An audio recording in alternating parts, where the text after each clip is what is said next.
Hello everyone. आज के इस लेक्चर में हम बात करेंगे determination of population density.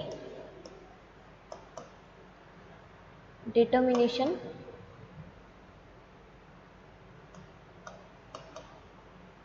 Of population density.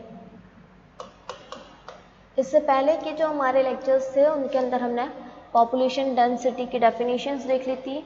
इसके अलावा पॉपुलेशन डेंसिटी की जो टाइप्स थे, क्रूड डेंसिटी और इकोलॉजिकल डेंसिटी, उसको हमने देख लिया था। आज हम बात करते हैं कि अब ये जो हम पॉपुलेशन डेंसिटी की जो हम बात करते हैं, इस पॉपुलेशन डेंसिटी को मीज़र कैसे किया जाता है, उसी चीज़ को हम बोलते हैं डिटर्मिनेशन। मतलब उसको किस प्रकार से हम काउंटिंग करेंगे, उसकी गणना हम किस प्रकार से करेंगे, हमें कैसे पता चलेगा कि यहाँ पॉपुलेशन डेंसिटी इतनी पाई जाती है। तो पॉपुलेशन डेंसिटी को डिटरमाइन करने के लिए बहुत सारी मेथड्स यूज में आती हैं। क्या यूज में आती है? बहुत सारी मेथड्स यूज में ली जाती हैं। तो हम कौन कौन से डिफरेंट मेथड पॉपुलेशन डेंसिटी के लिए यूज में लेते हैं उसको देखते हैं। सबसे पहली जो मेथड आती है वो आती है डायरेक्ट काउंटिंग की। फर्स्ट जो मेथड आएगी पॉपुलेशन डेंसिटी को मेजर करने के लिए, डिटरमाइन करने के लिए, वो होगी डायरेक्ट काउंटिंग। डायरेक्ट काउंटिंग जो होती है कैसे की जाती है? ये की जाती है किसी पर्टिकुलर एरिया में कोई एक स्पीशीज सेलेक्ट करके उसके जितने भी ऑर्गेनिज्म होते हैं उनको सीधा कैलकुलेट करना। क्या करते हैं हम? किसी पर्टिकुलर एरिया में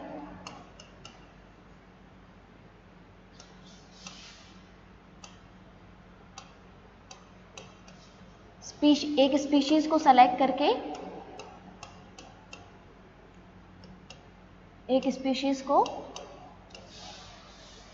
सेलेक्ट करके डायरेक्ट उनको काउंट करते हैं।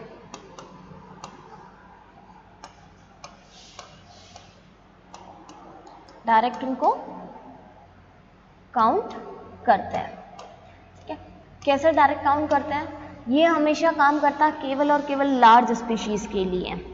डायरेक्ट काउंटिंग को हम किसके लिए अप्लाई कर सकते हैं?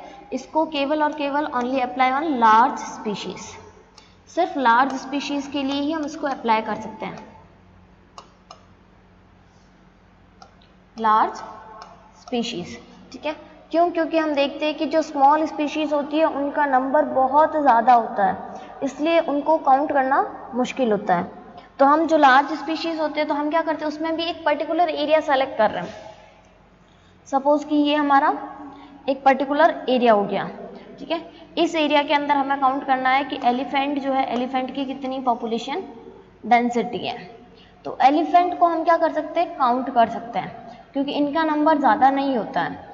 तो इसलिए डायरेक्ट काउंटिंग मेथड जो होती है ये बहुत रेयर केस में यूज़ की जाती है।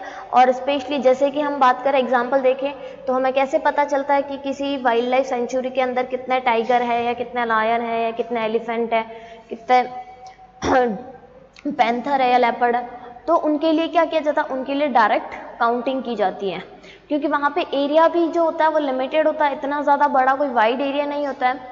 और दूसरी चीज़, उन स्पीशीज़ को ईजिली काउंट किया जा सकता है, वो स्पीशीज़ काउंटेबल होती है, ठीक है।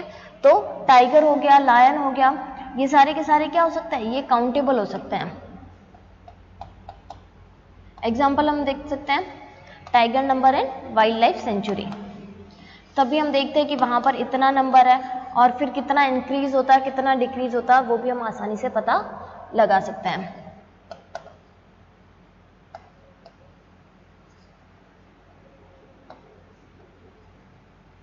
वाइल्ड लाइफ सेंचुरीज के अंदर तो वहाँ पर डायरेक्ट काउंटिंग मेथड यूज में ली जाती है। नेक्स्ट मेथड हम देखते हैं, जो सेकेंड मेथड आती है। सेकेंड मेथड के अंदर हम यूज में लेते हैं रैंडम सैम्पलिंग।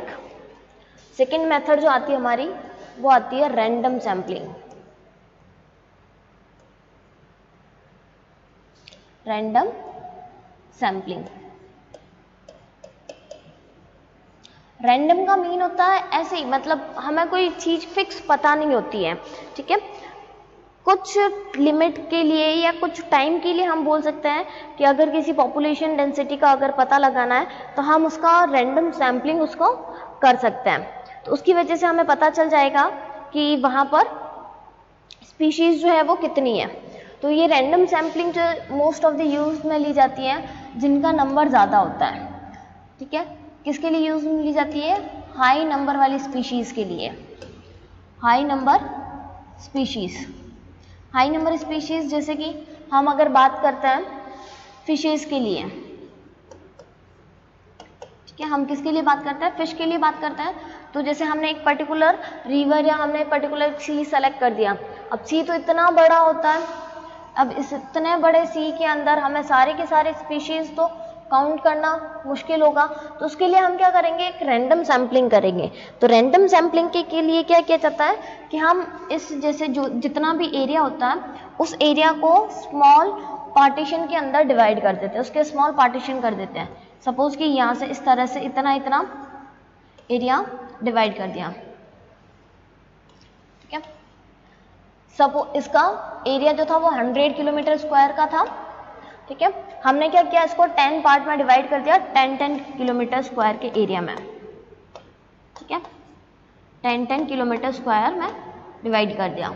अब क्या होगा? एक जो हमारे पास इतना लार्ज या एक ह्यूज जो एरिया था उसको हमने थोड़ा सा शॉर्ट कर दिया। फिर हम क्या करेंगे? इस पर्टिकुलर 10 किलोमीटर स्क्वायर के अंदर यहाँ पर हम क्या करेंगे? सैम्पलिंग करेंगे। सैम्पलिंग मतलब वही काउंटिंग करेंगे या फिर हम किसी भी प्रकार का टैग वगैरह लगाएंगे, कुछ भी इस तरह का निशान वगैरह लगाएंगे। तो हम क्या करते हैं? यहाँ पर काउंटिंग करेंगे। हमने एक को काउंट कर लिया, एक एरिया को काउंट कर लिया, बीच में से हमने यहाँ से इस वाले को काउंट कर लिया, ठीक है, और इस वाले को हमने काउंट कर लिया, ठीक है। तो इससे क्या होगा? हमें पता चल गया कि इस जैसे ये वाला जो पोर्शन था, इस वाले पोर्शन के अंदर फिशेज थी 100, इस वाले पोर्शन के अंदर फिशेज थी 120, यहाँ पर फिशेज थी 95। तो हम फिर क्या करते हैं? इनको सबको मर्ज करके डिवाइड करके हम इसका एक रैंडम डेंसिटी पॉपुलेशन डेंसिटी हम इसका निकाल सकते हैं। तो हमने क्या किया? एक रैंडम सैम्पलिंग की। हमने सबको काउंट नहीं किया, हमने एक पर्टिकुलर छोटा सा एरिया बनाया, उसमें से हमने रैंडम सैम्पलिंग कर दी और उसके बेस पे हमने पॉपुलेशन डेंसिटी निकाल दी। कि हमने एक यहाँ पर अजम्पशन लगाया कि हाँ यहाँ की पॉपुलेशन इतनी हो सकती है, इसके करीबन हो सकती है, ठीक है।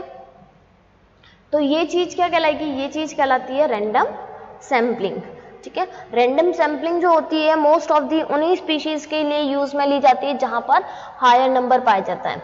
इसके अलावा जैसे हम प्लांट्स जो होते हैं, प्लांट्स को काउंट करने के लिए भी हम क्या करते हैं? रैंडम सैम्पलिंग यूज में लेते हैं। तो वहां पर क्या करते हैं? वहां पर प्लांट्स के लिए हम क्वाड्रेट मेथड यूज में लेते हैं। प्लांट्स के लिए हम क्या करते हैं? क्वाड्रेट मेथड यूज में लेते हैं। एक पर्टिकुलर एरिया का एक क्वाड्रेट बना दिया, क्वाड्रेट इस प्रकार का, ठीक है। अब इसके अंदर टोटल कितनी स्पीशीज है प्लांट की, उसको हम क्या कर रहे हैं?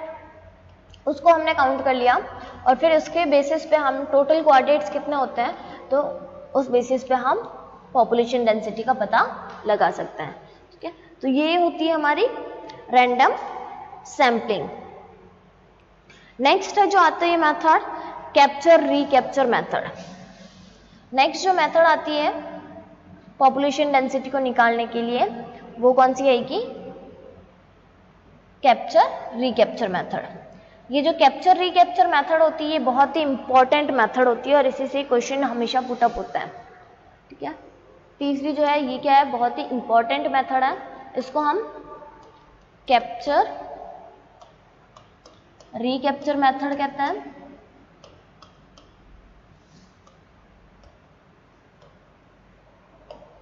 या फिर इसका दूसरा नाम होता है mark and recap, mark and unmark, mark and unmark, ठीक है। मार्क एंड अनमार्क मेथड भी इसको बोला जाता है। मार्क एंड अनमार्क मेथड क्या होती है और क्यों ये इंपॉर्टेंट मानी जाती है? तो इसके लिए ये बताया गया था जब इस मेथड को डिस्कवर किया गया था तो इसमें ये बताया था कि कुछ ऐसी स्पीशीज होती है जिनको हमें काउंट करना बहुत मुश्किल होता है या फिर जिनकी रैंडम सैम्पलिंग करना भी बहुत ही मुश्किल होता है। स्पेशली अगर हम रिगार्डिंग बात करें तो जो स्मॉल ऑर्गेनिज्म होते हैं, या फिर हम कह सकते हैं कि जो इनवर्टिब्रेट्स होते हैं, इंसेक्ट्स जो होते हैं, फिशेज जो होती हैं, बर्ड्स जो होते हैं, जिनका नंबर स्पीशीज में बहुत ज़्यादा पाया जाता है, तो उनके लिए हम क्या करते हैं, mark and unmark method use में लेते हैं, या फिर कैप्चर रिकैप्चर मेथड यूज में लेते हैं। ठीक है, तो इसके अंदर क्या होता है कि हम एक पर्टिकुलर एरिया लेते हैं। सपोज कि हमें क्या करना है, एक ये पॉन्ड है, इस पॉन्ड के अंदर हमें फिश का नंबर काउंट करना है। हमें क्या करना है, यहाँ पर फिश नंबर काउंट करना है। तो अब इस पॉन्ड के अंदर तो बहुत सारी फिशेज होगी, तो उसके लिए फिर हम क्या करेंगे, हम एक टाइम पे सबसे पहले इसमें आता है कैप्चरिंग। फर्स्ट पॉइंट इसके अंदर आता है कैप्चरिंग। ठीक है, सबसे पहले हमें क्या करना है, एक टाइम पे यहां पर जो फिशेज होगी उसमें से कुछ फिशेज को हमें कलेक्ट करना है। ठीक है, क्या कर दिया हमने, यहाँ पर बहुत सारी फिशेज है, हमें नहीं पता है कि इस पॉन्ड के अंदर कितनी सारी फिशेज हैं, हमने यहाँ से फर्स्ट 100 फिशेज को काउंट कर लिया। क्या क्या, 100 फिशेज को काउंट किया, कैप्चर किया, उसके बाद में उनको क्या करना होता है, मार्क। उनको क्या करना होता है, मार्क। ये जो 100 फिशेज काउंट किए, इन 100 फिशेज के ऊपर हमने क्या किया, सबके ऊपर एक रेड कलर का टैग लगा दिया, ये इस तरह का। ठीक है, जितनी भी सारी फिशेज थी उन सारी फिशेज के ऊपर क्या कर दिया, रेड कलर का टैग लगा दिया।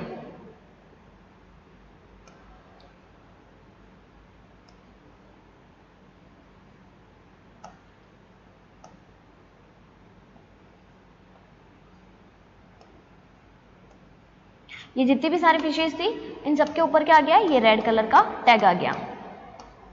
ठीक है, सबसे पहले हमने फिशेज को पकड़ा और फिर हमने क्या किया, उनको मार्क कर दिया। उसके बाद में थर्ड हम क्या करेंगे, इनको वापस रिलीज कर देंगे। क्या करेंगे, रिलीज कर देंगे। ये जो फिशेज हमने पकड़ी है पॉन्ड से, इसको हमने पकड़ा, इनके ऊपर एक पर्टिकुलर टैग लगाया और वापस से इनको क्या कर दिया, पॉन्ड के अंदर ही छोड़ दिया। वापस से इनको क्या कर दिया, पॉन्ड के अंदर ही रिलीज कर दिया। ठीक है, रिलीज करने के बाद में फिर क्या करते हैं हम, कुछ टाइम के बाद में, after a particular time interval, particular time interval हमने रखा, पर्टिकुलर टाइम इंटरवल दिया हमने। सपोज कि हमने पर्टिकुलर टाइम इंटरवल रखा 48 आवर्स का। ठीक है, रिलीज किया, उसके बाद में आफ्टर 48 आवर, आफ्टर 48 आवर्स। ठीक है, आफ्टर 48 आवर्स के बाद में फिर हमने क्या किया, फिर से रिकैप्चरिंग की। फिर से क्या किया, रिकैप्चरिंग की, मतलब फिर से फिशेज को पकड़ा। तो इस बार जो हमने फिशेज को पकड़ा था, इन फिशेज में से हमें कुछ फिशेज तो टैग वाली मिली और कुछ फिशेज हमें बिना टैग वाली मिली। ठीक है, हमने क्या किया, फिर से रिकैप्चरिंग की। रिकैप्चरिंग में से कुछ फिशेज जो थी उनके ऊपर तो टैग लगा हुआ था और कुछ फिशेज के ऊपर टैग नहीं लगा हुआ था। ठीक है, फर्स्ट पॉइंट आ गया हमारा रिकैप्चरिंग।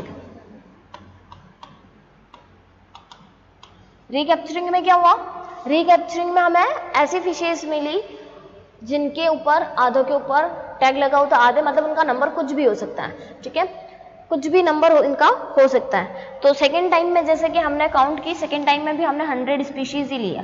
रिकैप्चरिंग के लिए भी हमने कितनी स्पीशीज सेलेक्ट की, 100 स्पीशीज ही सेलेक्ट की। तो इन 100 में से हमें जो 80 थी वो तो कैसी मिली, सॉरी, ये जो 100 स्पीशीज है, 100 स्पीशीज में से 80 स्पीशीज तो हमें अनमार्क मिली। ये जो 100 थी, 100 हमने जो सेकेंड टाइम पे जो ली थी, 100 में से 80 तो हमें कैसे मिली, अनमार्क मिली, और 20 हमें कैसे मिली, मार्क वाली मिली। ठीक है, तो इस तरह से हमने ये मेथड ली। फिर इसके लिए हम क्या करते हैं, पॉपुलेशन डेंसिटी निकालने के लिए इसमें हम एक फॉर्मूला लगाते हैं। ये तो मैंने आपको एग्जांपल बता दिया कि मेथड किस प्रकार से अप्लाई की जाती है। ठीक है, किस प्रकार से कैप्चर रिकैप्चर किया जाता है। सबसे पहले हम एक पर्टिकुलर एरिया हमने सेलेक्ट किया, वहां पर हमने वो पर्टिकुलर स्पीशीज को एक पर्टिकुलर नंबर के अंदर पकड़ा, ठीक है, कैप्चर किया हमने 100 को। फिर हमने क्या किया, इन 100 को हमने क्या किया, सबको मार्क कर दिया, ठीक है, सबको हमने मार्क कर दिया। फिर हमने सबको ही वापस क्या कर दिया, वापस उसी एरिया के अंदर रिलीज कर दिया उनको, ठीक है, वो चाहे स्पीशीज जो भी हमने सेलेक्ट की। फिर हमने एक पर्टिकुलर टाइम इंटरवल रखा और उसके बाद में हमने फिर से रिकैप्चरिंग करी।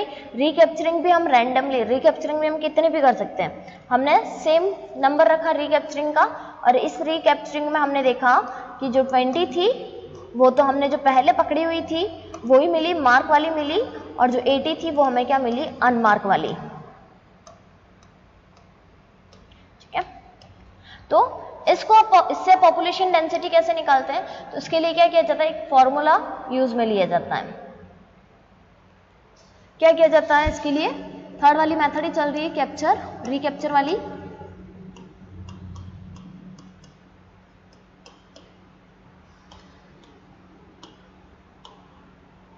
तो इससे जो पॉपुलेशन हम डेंसिटी निकालते हैं, इसके लिए हम एक फॉर्मूला यूज में लेते हैं। वो फॉर्मूला होता है S1 into S2 upon M2, ठीक है। ये फॉर्मूला हम किसके लिए यूज में लेते हैं, ये फॉर्मूला हम यूज में लेते हैं पॉपुलेशन डेंसिटी के लिए, ठीक है, टोटल नंबर ऑफ पॉपुलेशन के लिए, कि वहां पर टोटल नंबर ऑफ पॉपुलेशन जो होगी वो कितनी होगी, n जो होगा वहां का कितना होगा। तो अब ये S1 क्या है, S1 आता हमारा सैम्पलिंग 1, S1 हमारा क्या आएगा, सैम्पलिंग 1, फर्स्ट सैंपल कौन सा, जो हमने कैप्चर किया था, फर्स्ट कौन सा आएगा सैंपल हमारा, जो हमने कैप्चर किया था, ठीक है। इसीलिए वो पॉइंट वहां लिखे थे पहले वाली स्लाइड में, ताकि आपको पता रहे S1 कौन सा है, जो हमने कैप्चर के अंदर लिया था। फिर S2 जो आएगा, S2 वो आएगा जो हमने रिकैप्चर किया, जो दोबारा हमने पकड़ा था। S2 कौन सा आ गया, जो हमने रिकैप्चर किया था, ठीक है। Sampling number 2, sampling 2, second time पे जो हमने सैंपलिंग की है। सेकेंड टाइम पे हमने कौन सी सैंपलिंग की थी, सेकेंड टाइम पे हमने रिकैप्चर की सैंपलिंग की। और M2 क्या होता है, या फिर हम इसकी जगह M2 या M भी लिख सकते हैं, या तो M2 या फिर हम M भी लिख सकते हैं। ये M2 क्या होता है, इसमें से हमें मार्क स्पीशीज कितनी मिली है, मार्क स्पीशीज, ठीक है। और ये हमें कब पता चलेगा, ये हमें रिकैप्चरिंग के टाइम पे पता चलेगा, क्योंकि जब दोबारा हम उनको पकड़ेंगे तभी तो हमें पता चलेगा कि हाँ हमने इनके ऊपर पहले से ही टैग लगाया हुआ है, पहले से हमने इनको मार्क करके रखा है। तो ये मार्क्ड स्पीशीज, ये हमें कब पता चलता है, ये रिकैप्चर के टाइम पे हमें पता चलता है, ठीक है। तो ये इसका फॉर्मूला, इसके थ्रू हम क्या कर सकते हैं, पॉपुलेशन निकाल सकते हैं। अब मैं एक एग्जांपल लेती हूँ, एग्जांपल की बात करते हैं हम। तो एक एग्जांपल मैं लेती हूँ फिशेज का ही,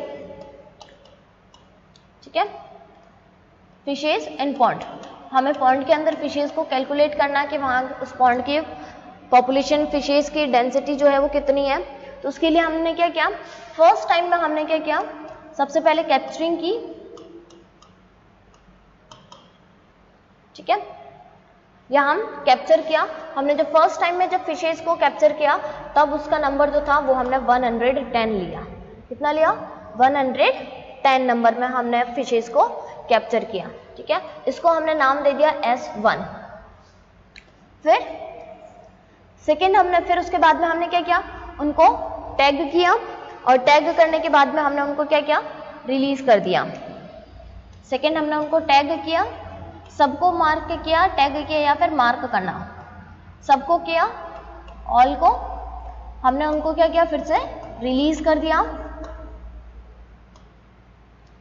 रिलीज करने के बाद में टाइम इंटरवल हमने रखा 24 घंटे। टाइम इंटरवल हमने कितना रखा, 24 आवर्स। टाइम इंटरवल कितना भी रख सकते हैं, टाइम इंटरवल वो डिपेंड करता है जो भी इसके स्टडी कर रहा है, जो भी उस स्पीशीज को काउंट कर रहा है, ठीक है। तो टाइम इंटरवल रखा, उसके बाद में हमने फिर से क्या किया, फिर से रीकैप्चर किया। रीकैप्चरिंग जब की तो रीकैप्चरिंग के अंदर हमने 100 स्पीशीज को ही कैप्चर किया, ठीक है। जरूरी नहीं कि कैप्चर जितना किया उतना उतना रीकैप्चर भी किया जाए, हम रैंडमली इसको कैप्चर और रीकैप्चर करते हैं। तो रीकैप्चर हमने 100 स्पीशीज को किया, इसको हमने नाम दे दिया S2, ठीक है। इस S2 में से हमें मार्क जो थी, मार्क हमें कितनी मिली, मार्क हमें मिली 20 स्पीशीज, ठीक है। और अनमार्क जो मिली, अनमार्क हमें मिली 80 स्पीशीज, ठीक है। तो अब इसको क्या करेंगे, इस पूरी वैल्यू को, ये हमारे पास ये मार्क वाली, ये वाली आ गई हमारे पास M2, ठीक है। और ये पूरा का पूरा हमारे पास क्या आ गया, सैंपल 2 आ गया। अब इसको हम फॉर्मूले में रखते हैं, तो हमारे पास S1 is equal to 110, S2 is equal to 100 and M2 is equal to हमारे पास आ गया 20, ठीक है। फॉर्मूले में हम रखेंगे 110 इंटू 100 अपॉन 20, ठीक है। तो ये 5, तो ये हमारे पास आ गया टोटल पॉपुलेशन डेंसिटी जो थी उस पॉन्ड के अंदर कितनी फिशेज पाई जा रही थी, 550।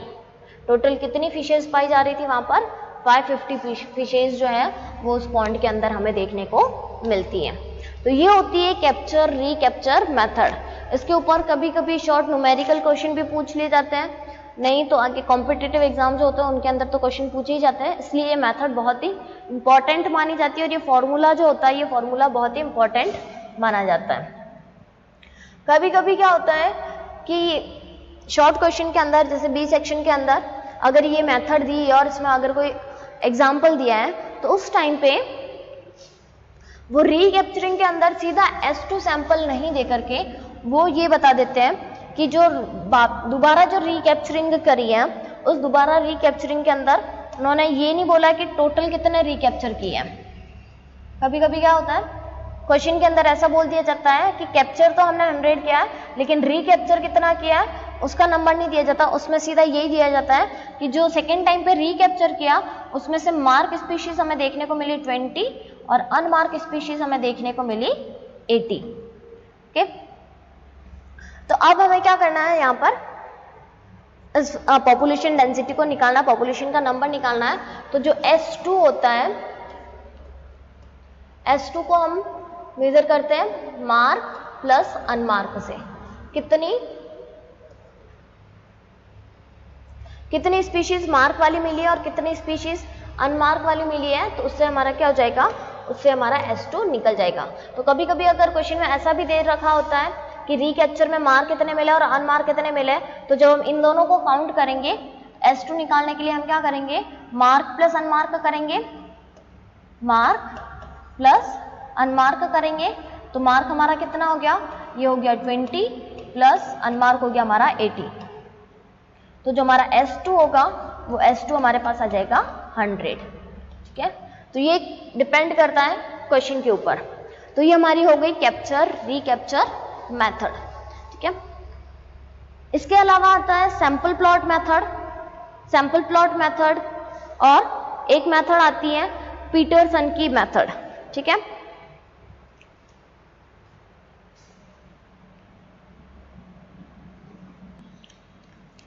तो पीटरसन जो थे, पीटरसन ने भी मेथड जो थी वो तो सेम यूज की थी, लेकिन इसके लिए उन्होंने क्या किया था, फॉर्मूला अलग दिया था। नेक्स्ट हम बात करते हैं पीटरसन की।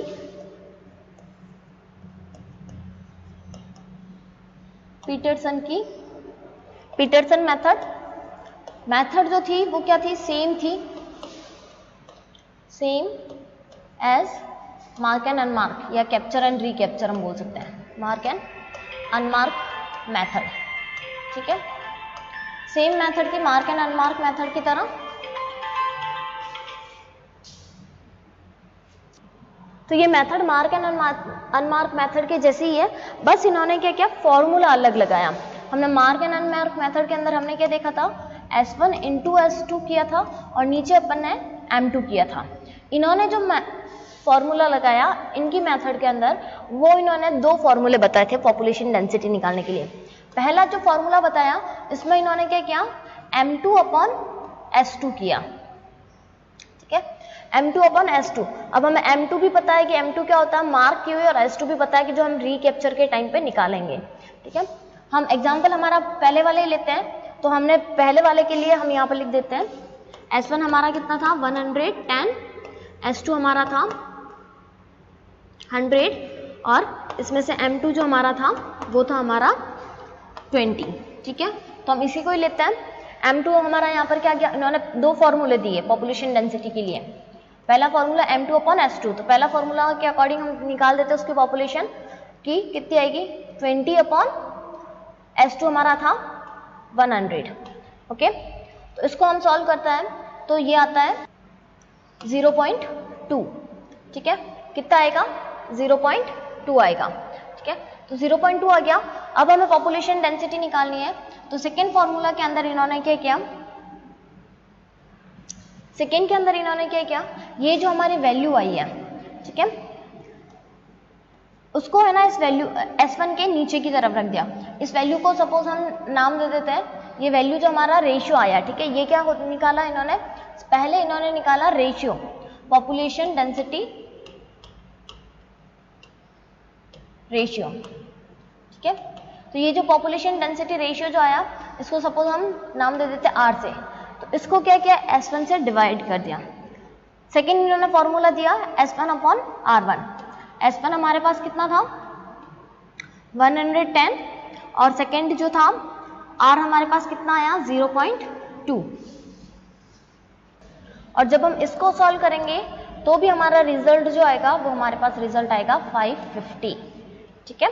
इसको सॉल्व करके देख सकते हो, 110 को डिवाइड करेंगे हम 0.2 से तो भी हमारे पास क्या आएगा, रिजल्ट हमारे पास आएगा 550, ठीक है। तो बस कुछ नहीं किया, पीटरसन ने मेथड वो की वो यूज ली, बस इन्होंने फॉर्मूले अलग अलग दिए, ठीक है, लेकिन हमारे पास रिजल्ट क्या होगा, रिजल्ट हमारे पास एक ही आएगा। तो आप दोनों ही मेथड से पॉपुलेशन डेंसिटी को काउंट कर सकते हैं, ठीक है।